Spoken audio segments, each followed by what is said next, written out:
Urban flooding की हमारे पास पहले से फोरकास्ट की इन्फॉर्मेशन थी। हमने 10 दिन पहले जो है अपने पेजेस और वेबसाइट जितने भी हमारे सोशल मीडिया नेटवर्क्स हैं वहाँ पे हमने इन्फॉर्मेशन लोगों तक पहुँचा दी थी।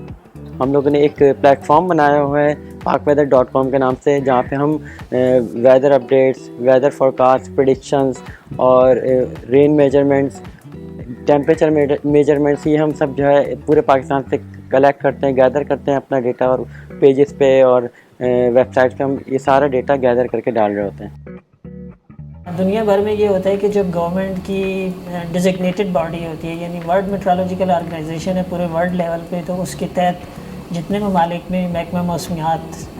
जिन ममालिक में भी काम करता है तो वो गवर्नमेंट मैंडेटेड महकमा होता है। मैंने इंटरनेट पे और मुख्तलिफ प्लेटफॉर्म से जो है इंफॉर्मेशन लेना शुरू की, फिर रेन गेजेस परचेज़ किए, वेदर स्टेशन लगाया ताकि पता चल सके कि कराची में कितनी बारिश हो रही है और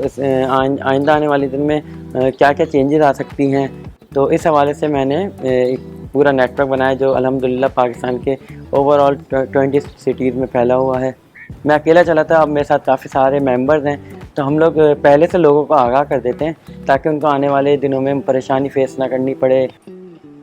बाज़ औक़ात ऐसा होता है कि वेदर एप्स और वेदर मॉडल जो हैं वो कुछ बता रहे होते हैं, हम अपने प्लेटफॉर्म पे जो है वो टोटली ऑपोजिट बता रहे होते हैं, क्योंकि ग्राउंड कंडीशंस जो हैं उस हवाले से बिल्कुल ही अलग होती हैं। अनफॉर्चुनेटली पिछले 3 साल से हमारा कराची का रेडार बंद है। जब कोई बारिश बरसाने वाला सिस्टम शहर के करीब आ रहा होता है तो हमें इंटरनेशनल जो है अनरिलायबल एप्स या सोर्सेज पे जो है वो रिलाई करना पड़ जाता है, मजबूरी है।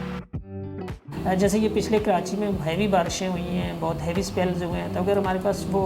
ऑपरेशनल होता रडार, उसमें यही हेल्प हमें मिलेगी कि उसमें जो होती है ना 2 घंटे से लेकर 6 घंटे 8 घंटे की या ज़्यादा से ज़्यादा 24 घंटे की फोरकास्ट, वो बहुत बेहतर हो जाएगी। और आप क्वान्टिटेटिव प्रेसिपिटेशन बता सकते हैं कि जी कराची के फ़लाँ एरिया में इतनी बारिश होने जा रही है, फ़लाँ एरिया में इतनी बारिश होने जा रही है।